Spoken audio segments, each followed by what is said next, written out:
오늘 이 저녁 예배 시간에도 하나님의 놀라운 은혜가 우리 모두에게 가득한 시간 되기를 간절히 소망합니다.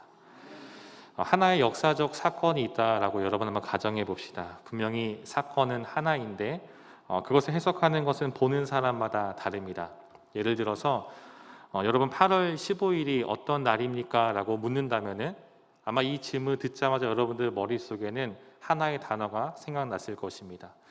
사실 우리나라 국민이라면은 정말 매우 어린 아이라 할지라도 8월 15일이 언제니? 라고 물어본다면은 누구나 다 광복절이라고 대답을 할 것입니다.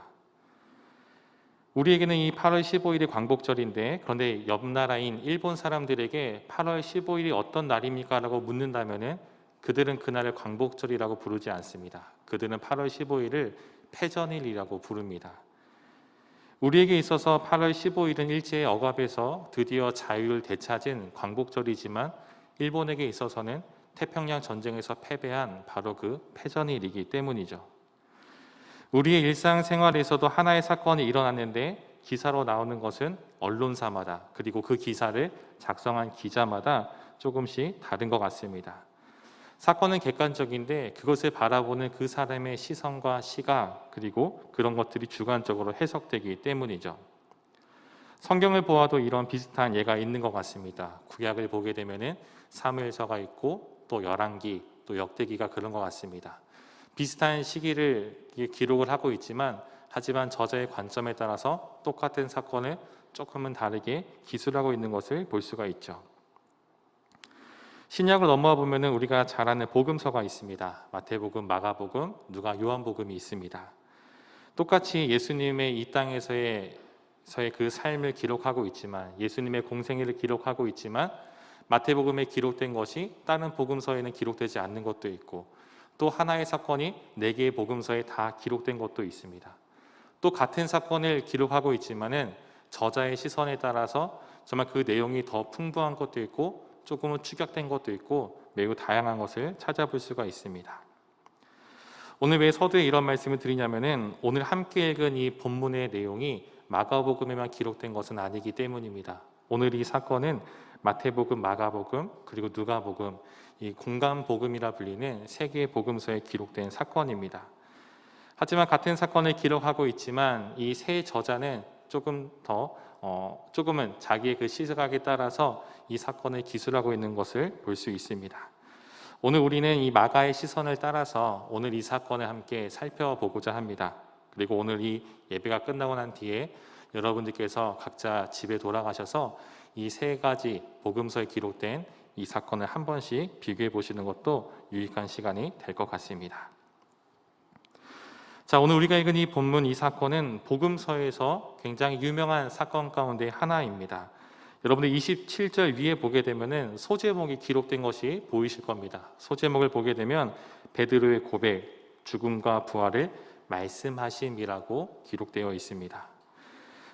다른 제자들 앞에서 이 베드로가 예수님을 향해 주는 그리스도시요 살아계신 하나님의 아들입니다 라고 고백하는 이 장면은 왜 베드로가 예수님의 수제자라고 불리는지 조금은 알 수 있게 하는 그런 대목인 것 같습니다. 왜 이 고백이 정말 멋진 고백인지 조금 더 깊이 들어가 살펴보도록 하겠습니다. 오늘 27절 말씀 보게 되면은 마가는 오늘 이 사건에 기록된 이 배경이 어디인지, 오늘 이 사건이 어디서 일어나고 있는지를 분명히 밝히고 있죠. 일어난 사건의 지역이 어디입니까? 바로 빌립보 가이사랴라고 말하는 한 도시에서 일어나고 있는 이야기다라고 밝히고 있습니다. 빌립보 가이사랴는 갈릴리 호수의 약 북동쪽에 위치한 지역으로서 이 분봉왕인 헤롯 빌립이 재건한 도시라고 합니다. 이 헤롯 빌립은 우리가 정말 잘 알고 있는 동방박사가 등장하던 그 시절에 나오던 헤롯 대왕의 아들입니다. 헤롯 빌립은 어려서 로마로 유학을 떠났습니다. 유학을 떠나서 단지 공부하기 위해 간 것이 아니라 로마의 귀족들과 어울리면서 로마의 귀족의 그 자제들과 어울리면서 나중을 도모하기 위한 정치적인 계산도 숨겨져 있는 그런 유학을 떠나게 되었습니다. 그리고 그곳에서 그는 이제 로마 귀족의 아이들과 절친한 관계를 맺게 되었는데 절친한 그 관계를 맺고 난 다음에 이제 학업이 다 마치고 다시 고향으로 돌아오게 되었습니다. 시간이 지나서 헤롯 대왕은 죽게 되었고 헤롯 빌립은 이 갈릴리 북동쪽 지역을 다스리는 분봉왕이 되었습니다. 그리고 로마에서 그와 정말 절친하게 지냈던 그 친구는 로마의 2대 황제인 티베리우스가 되었다고 합니다. 성경에 기록된 이름이 티베리우스는 디베료 황제라고 우리는 알고 있죠. 누가복음 3장 1절에 보면은 이렇게 기록을 하고 있습니다. 디베료 황제가 통치한 지 15해 곧 본디오 빌라도가 유대의 총독으로 헤롯이 갈릴리의 분봉왕으로 라는 기록이 있습니다. 정말 이 어린 시절 절친한 친구 사이였던 두 사람이 장성하여서 한 사람은 로마 제국의 황제가 되었고 한 사람은 이스라엘의 한 지역을 다스리는 분봉왕이 되었습니다. 헤롯 빌립은 이 친구와의 우정을 기념하기 위해서 그리고 로마 제국에 대한 자신의 충성심을 보이기 위해서 하나의 계획을 하였는데 그것은 정말 그 로마에게 잘 보이기 위한 정말 값진 선물을 하는 것이었습니다. 이 선물은 무엇이냐면은 정말 고대로부터 유명했던 도시를 재건하여서 그 도시의 이름을 바꾸는 것까지 이르게 되었습니다. 이 도시의 이름은 자신의 이름인 빌립과 친구의 이름인 가이사랴, 디베르 황제의 풀네임은 티베리우스 시저 아우구스투스라고 하는데 여기서 아우구스투스, 성경식으로는 가이사, 빌립과 가이사 두 사람의 이름을 따서 이 도시의 이름은 빌립보 가이사라고 이름이 바뀌게 되었습니다. 이 빌립보 가이사랴 지역은 오래전부터 도시로 형성이 되었는데요. 이곳은 동과 서 그리고 남과 북을 잇는 교통의 요지 중에 요지였다고 합니다. 또한 헐몬산 기슭에 있었기 때문에 헐몬산에서 내려오는 그런 풍부한 물로 인해서 누구나 살기 좋은 정말 매우 비옥한 땅이었다라고 합니다. 도시가 형성되는 것에서 가장 중요한 것은 물이라고 하죠. 문명의 4대 발생지라고 한다면은 다 강을 끼고 도시가 형성되고 있지 않습니까? 이렇듯이 오래전부터 도시가 형성된 데 있어서 가장 중요한 것은 물이었고 그 다음 중요한 것은 바로 교통의 요지라는 것이죠. 그렇기 때문에 이 도시는 고대로부터 사람들이 많이 몰리는 도시였다라는 것을 알 수 있습니다. 구약 성경에도 이 빌립보 가이사랴가 언급되고 있는데요. 여호수아 11장 17절에 보게 되면 이런 기록이 있습니다. 곧 세일로 올라가는 한락산에서부터 헤르몬산 아래 레바논 골짜기의 바알갓까지라 그들의 왕들을 모두 잡아 쳐 죽였으며 여호수아가 이 정복 전쟁하고 난 다음의 기록인데요. 여기 이 바알갓이라는 지역이 바로 오늘 우리가 읽은 빌립보 가이사랴입니다. 바알갓이라는 이 이름의 뜻은 행운의 바알이라는 것이죠. 이방 신을 정말 그 도시의 이름을 삼을 정도로 이미 이 도시는 그 신을 섬기는 그 도시로서 형성되어 있다는 것을 우리 이름을 통해서 알 수 있습니다. 왜 이렇게 여러분 빌립보 가이사라는 이 지역에 대해서 설명하고 있는 것일까요? 사실 그 당시 고대로부터 굉장히 유명한 도시였지만 사실 빌립보 가이사라는 신약성에서 단 2번 등장하고 있습니다. 마태복음에 1번 등장하고 있고요. 오늘 우리가 읽은 이 본문에 1번, 총 2번 등장하고 있습니다. 신약 성경에서 우리가 알다시피 예수님께서 주로 활동하신 지역은 어디입니까? 예수님은 갈릴리 주변 지역에서 대부분 사역을 하셨습니다. 가나의 혼인잔치가 그러했고요. 가버나움 지역도 그렇고 거라사인의 땅 그리고 오병이의 기적이라든지 대부분의 사역은 바로 이 갈릴리 호수 주변에서 이루어졌습니다. 그런데 오늘 본문의 무대인 빌립보 가이사랴는 갈릴리 근방에 있는 것이 아니라 갈릴리에서 북동쪽으로 꽤나 올라가야 하는 도시라는 것이죠.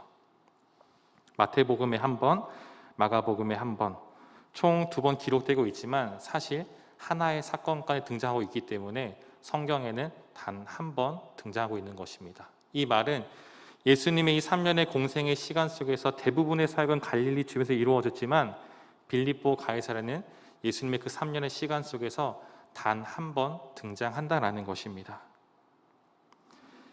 왜 예수님께서는 굳이 이 빌립보 가이사랴에 올라오셔서 주로 활동하시던 지역이 아닌 곳을 벗어나셔서 그리고 오늘 이 제자들과 문답을 진행하고 있는 것일까요? 아마 오늘 이 문답이 계속 다니셨던 가나 지역이라든지 가버나움이라든지 어떤 갈릴리 주변에서 했었더라면은 우리는 아마 익숙하게 여기면서 그냥 지나갔을지도 모릅니다. 그렇지만 예수님의 사역에 있어서 예수님의 이 땅에서 그 삶을 보았을 때에 단 한 번 등장하는 이 지역에서 정말 여러 가지를 하신 것이 아니라 사람을 고치시거나 가르치시지 않고 오직 이 문답만 기록되어 있다는 것은 예수님께서 오늘 이 문답에 특별한 의미를 가지고 있다는 것을 우리에게 보여주고 있는 것입니다. 우린 여기에 주목을 해야 합니다. 앞서 말씀드렸듯이 빌립보 가이사랴는 교통의 요지이죠. 오래전부터 도시가 형성되어 있었습니다. 그 말은 아주 오래전부터 많은 사람들이 몰려 있었던 도시라는 것이죠. 여러분, 사람이 많이 몰리는 곳에, 그리고 도시가 형성된 곳에는 필연적으로 생기는 두 가지가 있습니다. 첫 번째는 신전이 생기고 두 번째는 유흥시설이 생기기 마련입니다. 로마 제국의 주요 도시들이 그랬듯이 이 빌립보 가이사랴에도 각종 향락시설과 그리고 태폐적인 신전들이 매우 질비했습니다. 어느 하나의 신을 섬기는 신전만 있었던 것이 아니라 그 당시 이 사회가 그랬듯이 수많은 신들을 위한 그 각자의 그 신전들이 그곳 가운데 있었습니다. 더 나아가서 이 빌립보 가이사랴에는 당대 로마 황제를 신으로 숭배하는 황제를 위한 신전도 존재했다라고 합니다. 오늘 이 빌립보 가이사랴, 로마 황제의 이름과 그 땅을 다스리는 분봉왕 이름을 딴 이 도시, 어떻게 보면 이 빌립보 가이사랴는 당시 로마 제국의 도시들이 어떠했는지를 보여주는 곳이며 또 인간들의 도시란 무엇인지를 보여주는 하나의 샘플과도 같은 곳입니다. 지극히 인간적인 그런 모습들이 그대로 드러나고 있는 매우 세속적인 환경이라는 것이죠.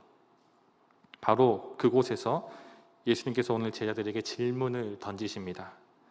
사람들이 나를 누구라 하느냐? 세상의 한복판에서 지극히 세속적인 그 중심 속에 예수님은 질문을 던지십니다. 그리고 제자들이 대답을 합니다. 예수님, 누군가는 선생님을 세례 요한이라 하고 누군가는 엘리야라고 하고 또 누군가는 선지자라고 그렇게 이야기합니다 라고 지극히 당시의 이 평들을 예수님께 그대로 전달하고 있습니다. 이제 예수님께서 한 번 더 물으십니다. 그러냐? 그러면 너희는 나를 누구로 여기고 있느냐? 이 질문간에 베드로가 대답을 합니다. 그 대답이 무엇입니까? 주는 그리스도이십니다. 마태복음에는 조금 더 나아가죠. 주는 그리스도시요 살아계신 하나님의 아들이십니다 라고 고백을 합니다.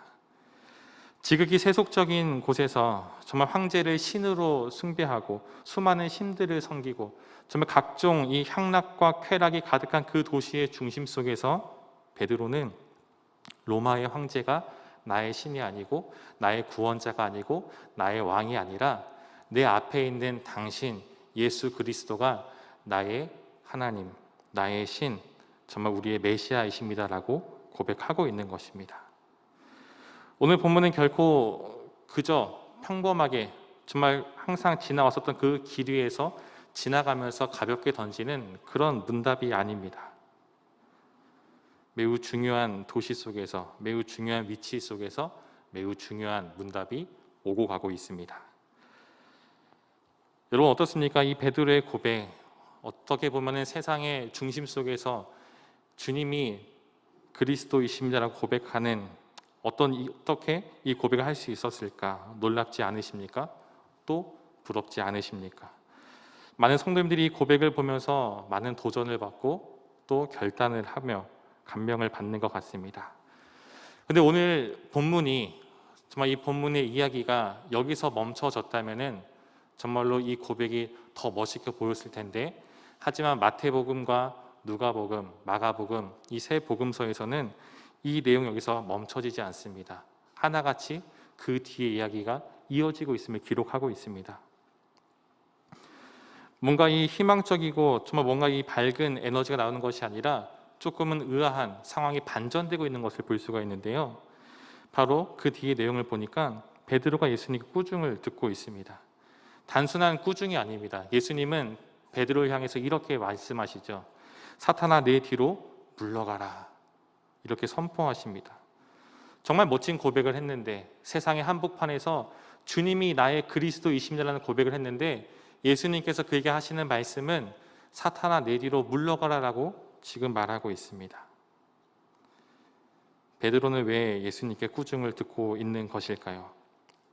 오늘 이 베드로의 멋진 고백 이후의 일을 계속해서 살펴보도록 하겠습니다. 예수님은 이 베드로의 고백을 들으시고 30절과 31절에 보니까 드디어 자신의 이 땅에 온 궁극적인 이유와 목적을 설명해 주십니다. 그것은 자신의 죽음과 부활을 알려주시는 겁니다. 이것은 예수님께서 제자들에게 공식적으로 처음 정말 이 땅에 오신 이유를 설명하시는 그런 장면인데요. 우리 31절 말씀을 같이 한번 읽도록 하겠습니다. 함께 읽겠습니다. 인자가 많은 고난을 받고 장로들과 대제사장들과 서기관들에게 버림받아 죽임을 당하고 사흘 만에 살아나야 할 것을 비로소 그들에게 가르치시되. 아멘. 사실 본문의 상황은 다른 시점이 아니라 이제 예수님께서 이 땅에서의 삶이 거의 끝나가던 시점, 예수님께서 이제 예루살렘을 향해서 이제 그 행보를 이어가시는 그런 시점입니다. 이 말은 예수님께서 이 땅에서 남아있는 시간이 결코 많지 않다라는 것이죠. 이제 예수님은 자신의 이 마지막 사역이 무엇인지, 그 사명이 무엇인지를 제들 가운데에 설명하고 있고 공유하고 있는데, 이 말을 들은 제들의 반응이 어떠냐면은 사뭇 이해가 되지 않는 모습으로 나타나고 있습니다. 이어서 우리 32절 말씀도 같이 한번 읽겠습니다. 시작. 드러내놓고 이 말씀을 하시니 베드로가 예수를 붙들고 항변하매. 예수님께서 이제 내가 죽임을 당할 것이야, 그리고 사흘 만에 살아날 것이야 라는 이 죽음과 부활을 처음 알려주셨습니다. 그런데 이 말을 듣는 베드로의 반응이 어떻습니까? 예수를 붙들고 항변했다라고 말하고 있습니다. 그리고 이어지는 우리가 구절을 계속 보게 되면은 이것이 베드로만 이 모습을 띄인 것이 아니라 예수께서 돌이키사 제자들을 보시며라는 말로 이어지고 있습니다. 이는 직접적으로 입 밖으로 이 말을 꺼낸 것은 베드로지만 오늘 이 마음이 베드로만의 마음이 아니라 그곳에 있었던 모든 제자들의 마음이 똑같았다라는 것이죠. 다시 베드로의 반응으로 돌아가 보면은 예수를 붙들고 항변하매, 무언가 항의하는 모습이 여러분들 머릿속에 그려지실 겁니다. 예수님, 그게 도대체 무슨 말씀이십니까? 라는 정도로 느껴지는 것 같습니다. 그런데 오늘 이 문구를, 이 문장을 헬라어 원문과 영어 성경을 좀 살펴보면은 32절에 베드로가 예수를 붙들고 항변하는 것과 33절에 예수님께서 베드로를 꾸짖는 이 두 단어, 항변하다와 꾸짖어라는 이 두 단어가 같은 단어로 사용되고 있습니다. 그렇게 보면 여러분 어떻습니까? 베드로의 반응이 조금은 더 심각하게 다가오지 않습니까? 스승이 제자를 꾸짖는 것처럼 지금 제자인이 베드로가 예수님을 꾸짖는 장면으로 여러분들 조금 더 심각한 것이 느껴지실 겁니다. 한번 이 단어를 살펴보니까 에피티마오라는 단어인데요. 이 단어의 뜻은 경고하다, 질책하다, 나무라다, 꾸짖다라는 단어로 쓰이고 있습니다. 다시 말씀드리면 경고하다, 질책하다, 나무라다, 꾸짖다. 이 네 가지의 의미를 살려서 다시 32절을 보면은 의미가 이렇게 막힙니다. 베드로가 예수를 붙들고 경고하매, 베드로가 예수를 붙들고 질책하매, 베드로가 예수를 붙들고 나무라매, 베드로가 예수를 붙들고 꾸짖음에. 여러분 느낌이 어떠십니까? 물론 이 말로만 바꿔도 굉장히 어떻게 이럴 수가 있지라는 생각이 들지만 이 장면 자체 한번 여러분들 상상을 해봤으면 좋겠습니다. 우리가 알다시피 베드로의 직업은 무엇입니까? 어부였었죠. 예수님이 따르기 전까지도, 그 직전까지도 그물을 내려서 물고기를 잡는 일을 하였습니다. 오늘날이야 바다에 이제 배를 띄우면은 모터가 달려 있고 또 자동 시스템이 되어 있어서 그물을 손쉽게 기를 수 있지만 예전에 어떻습니까? 직접 노를 저어야 했고 그물을 내리는 것도, 그물을 끌어올리는 것도 순수하게 사람의 노동력으로 가능했던 것입니다. 그 말은 모르긴 몰라도 이 베드로의 이 엄청난 근육이 여러분들 상상이 되십니까? 그 엄청난 팔뚝으로 지금 예수를 붙들고 경고하고 있는 상황이라는 것이죠. 성경에는 붙들고라는 표현을 쓰고 있는데 저는 감히 상상해 보건대 단지 어떤 소매나 옷자락이 아니라 어쩌면 예수님의 멱살을 잡고 있을지 모른다라는 상상을 해보았습니다. 죽음과 부활을 알려주셨는데 베드로의 반응은 당장 그 스승의 멱살을 붙잡고 경고하는 것이죠. 지금 이게 무슨 말입니까? 경고하고 꾸짖고 있다라는 것입니다. 왜 예수님께 베드로가 이런 행동을 보이는 것일까요? 조금 전만 해도, 며칠 전도 아닙니다. 조금 전만 해도 주는 그리스도시오라고 고백했던 이 베드로가 지금 그 예수의 멱살을 붙잡고 경고하고 꾸짖는 그 이유가 과연 어디에 있는 것일까요? 이것에 대한 힌트가 33절에 나오는 예수님의 말씀에서 찾아볼 수 있을 것 같습니다. 33절 제가 읽어드리겠습니다. 사탄아, 내 뒤로 물러가라. 내가 하나님의 일을 생각하지 아니하고 도리어 사람의 일을 생각하는도다. 여기 나타난 이 하나님의 일과 사람의 일이 과연 무엇일까요? 하나님의 일은 31절에 나타난 예수님의 이 땅에서의 짊어져야 할 그 사역, 예수님의 죽음과 부활이겠죠. 베드로는 이 하나님의 일, 예수님께 이 땅에 오신 그 이유와 목적, 죽으시고 부활하시는 그 일을 생각하지 않고 도리어 사람의 일을 생각하고 있습니다. 여러분, 사람의 일은 과연 무엇일까요? 오늘 본문 속에서 이 베드로의 모습을 볼 때에 우리는 추측을 해볼 수가 있는 것 같습니다. 그가 황제를 위해 바쳐진 그 도시 속에서 사람들은 로마의 황제를 사람이 아닌 신으로 숭배하고 있고, 정말 그 상황 속에서 나의 신은 로마 황제가 아니라 지금 내 눈앞에 있는 당신이 나의 왕이고 황제이고 나의 구원자이심을 고백한 것은 정말로 그 고백이 주님은 나의 그리스도이십니다라는 그 마음이 나타난 것이 아니라, 그 고백한 것은 당신은 나의 구원자이기 때문에 이제 우리가 일어나서 저 로마 제국의 황제를 무너뜨리고 이 헤롯 빌립을 무너뜨리고 다시 이스라엘 과거의 그 찬란했던 영광을 되살리자라는 그런 의미가 담겨 있었다라는 겁니다. 즉 베드로와 제자들이 바래왔던 메시아의 모습은 죄와 사망의 권세를 깨트리는 궁극적인 이 메시아의 모습이 아니라 단지 그들의 눈앞에 닥쳐있는 현실, 그들을 압제하고 있는 로마 제국과 또 유대인이 아님에도 불구하고 유대인을 다스리고 있는 이 헤롯 가문을 무너뜨리는 것, 즉 정치적인 메시아와 군사적 메시아를 바래왔던 것입니다. 그렇기에 베드로의 입장에 다시 생각해 보면은 정말 용기를 내어서 그 도시에서 저희 로마의 황제를 신으로 숭배하는 그 도시 속에서 주님이 그리스도이십니다라고 고백을 한 겁니다. 주님이 나의 왕이십니다. 이제 때가 되었습니다. 주님, 이제 우리가 거사를 치를 때가 다가온 것 같습니다. 이 도시로 오신 것을 보니까 로마 황제를 신으로 섬긴 도시로 우리를 데리고 오시고 이 말씀을, 이 질문을 하시는 것을 보니까 예수님 당신도 이제 마음을 먹었군요. 이제 때가 되었군요. 그동안 우리를 따른 수많은 그 허다한 무리들이 우리의 군사가 되어서 이제 우리가 나라를 뒤엎을 때가 왔군요. 이 고백이 담겨 있다라는 것이죠. 근데 이 고백을 했는데 예수님의 대답이 무엇입니까? 아, 그래, 때가 되었구나. 일을 시작하자. 사람을 모으자. 뭔가 몇 월 며칠에 일을 시작하자라고 대답한 것이 아니라 나는 곧 붙잡혀서 죽임을 당할 것이야. 그리고 사흘 뒤에 다시 살아날 거야 라는 얘기를 하고 있는 것입니다. 베드로 입장에서 볼 때는 매우 유약한 소리를 하고 있는 것이죠. 그래서 베드로는 그의 스승의 정신을 차리게 하기 위해서 감히 그의 멱살을 잡고 경고하고 꾸짖는 것입니다. 정신 차리세요. 내가 지금 이 도시 한복판에서 고백한 것은 그런 나약한 소리를 듣기 위해서 한 것이 아닙니다. 내가 이 고백을 한 것은 정말 우리에게 큰 대의를 이루기 위해서 한 것입니다. 정신 차리세요.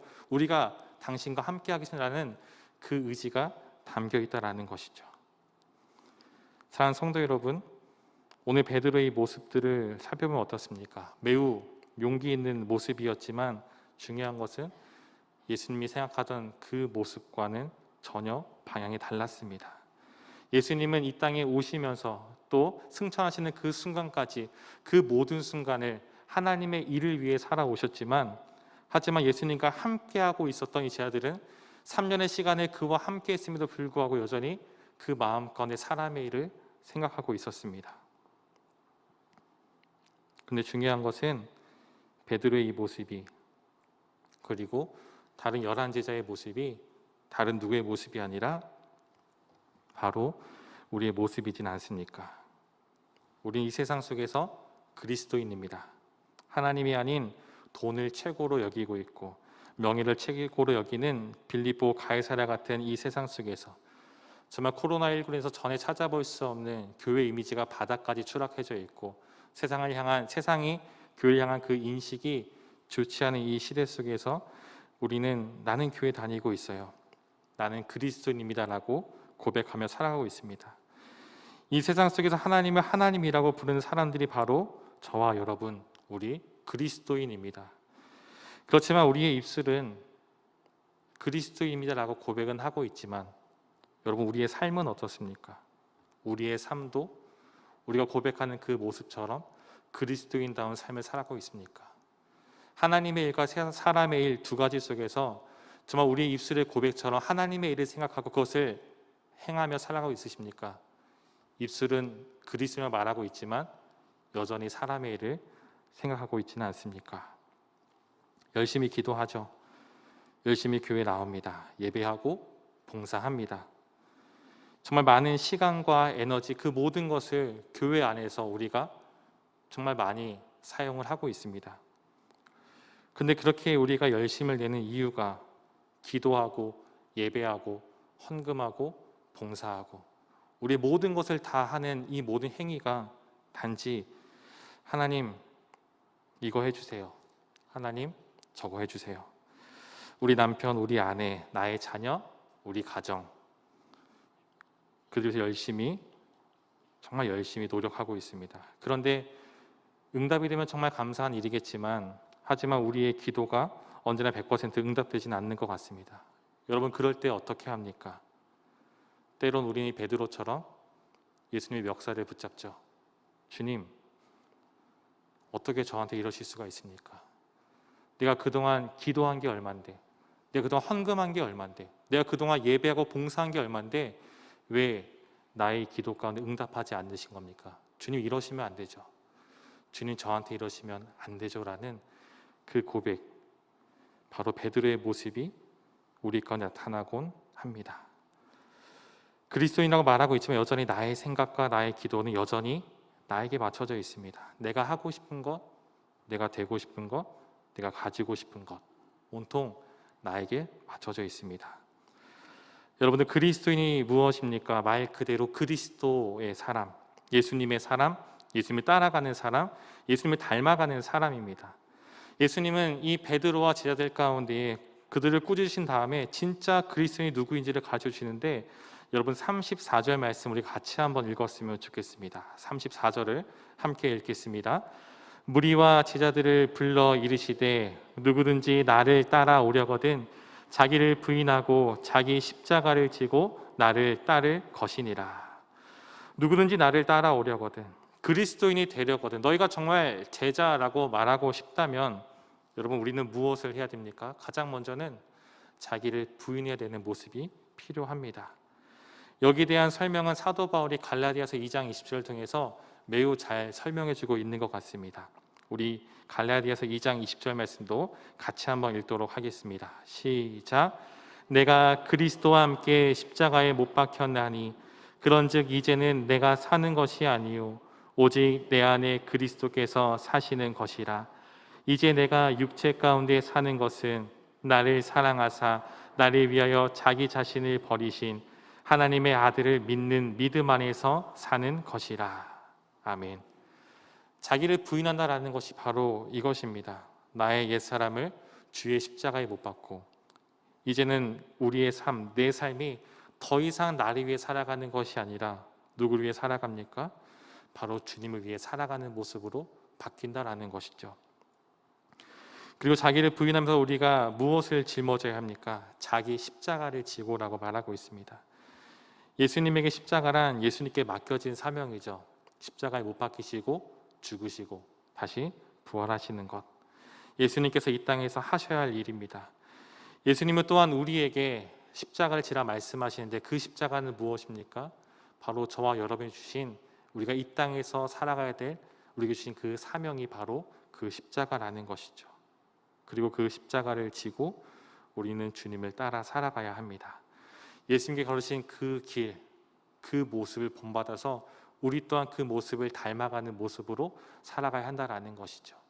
단 한 번도 사람을 생각지 않으시고 하나님의 일을 생각하시며 그것을 위해 살아가시는 그 모습처럼 우리 또한 이 땅에서 더 이상 나의 일, 사람의 일을 생각하고 그것을 추구하는 것이 아니라 하나님의 일, 지금 하나님께서 내게 요구하시고 지금 내게 원하시고 지금 내게 바라시는 것, 그것을 우리의 삶 가운데 순종하며 실천하는 모습이 필요하다라는 것입니다.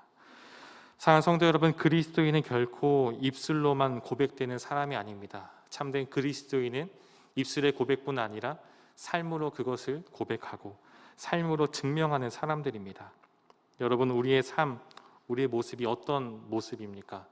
베드로처럼 입술로는 그리스도라고 고백은 하고 있지만 여전히 사람의 일을 생각하고 있지는 않습니까? 이 땅에서 내가 잘 살고 내가 잘 되어지는 것에만 초점을 맞추고 있지는 않습니까? 오늘 주님께서 우리에게 말씀하시는 참된 그리스도인의 삶, 그리고 참된 제자의 이 삶을 기억하길 원합니다. 주님께서 우리에게 너는 나를 누구라 하느냐라고 물으실 때에 단지 우리의 입술만 정답을 말하는 것이 아니라 우리의 삶의 모습을 통해서 그것을 증명하고 고백하는 저와 여러분 되시기를 주님의 이름으로 간절히 축원드립니다.